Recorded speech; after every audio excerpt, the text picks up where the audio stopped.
మేఘ సందేశం ఏఎన్ఆర్ దాసరుల అతి గొప్ప చిత్రం. ఏఎన్ఆర్ 200 చిత్రం. ఏఎన్ఆర్ 200 చిత్రాన్ని ప్రతిష్టాత్మకంగా తీయాలని అక్కినేని గారు, దాసరి గారు పట్టుబట్టి ఓ కమర్షియల్ వైపు ఆలోచించకుండా ఒక సైకలాజికల్ రూపాన, అంటే మనిషి ఏ రకంగా ఆలోచిస్తాడు, ఏ మనిషి యొక్క ఆలోచన ఎలా ఉంటాయి అనే ఉద్దేశంతో ఈ సినిమా తీశారు. ఏ ఉద్దేశంతో సినిమా తీశారో ఆ ఉద్దేశంతో అన్ని చోట్ల ప్రతి అవార్డు దక్కించుకున్న సినిమా. ఈ సినిమా గురించి వికీపీడియాలో ఇలా ఉంది: ఈ చిత్రం విస్తృత విమర్శల ప్రశంసలు అందుకుంది. 4 జాతీయ చలనచిత్ర అవార్డులు, 9 నంది అవార్డులతో సహా అనేక ప్రశంసలను గెలుచుకుంది.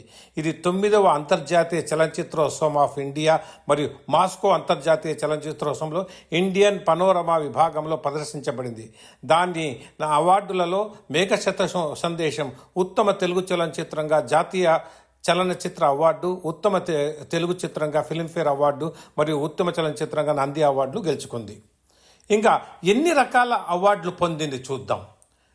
ఇది జాతీయ పురస్కారాల్లో దాసనారాయణరావు బెస్ట్ డైరెక్టర్, జాతీయ పురస్కారంలో best music director Ramesh Naidu, జాతీయ పురస్కారాల్లో బెస్ట్ గాయని పి సుశీల, జాతీయ పురస్కారాల్లో బెస్ట్ గాయకుడు యేసుదాస్, నంది అవార్డులు, స్వర్ణ నంది, ఫిలింఫేర్ ఉత్తమ అవార్డులు దక్కించుకున్న ఏకైక తెలుగు సినిమా ఇది.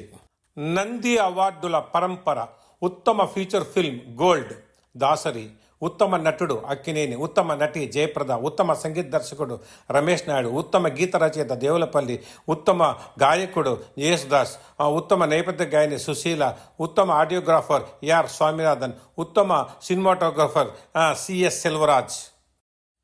ఆ రోజుల్లో ఏ పత్రిక చూసినా కూడా మేఘ సందేశం అవార్డుల గురించే చర్చించేవారు, ప్రచురించేవారు.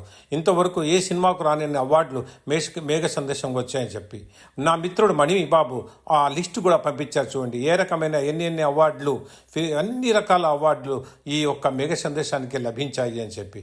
ఈ రోజుకి కూడా ఆ అవార్డులు అలాగే ఉన్నాయి, ఏ సినిమా కూడా రాలేదు.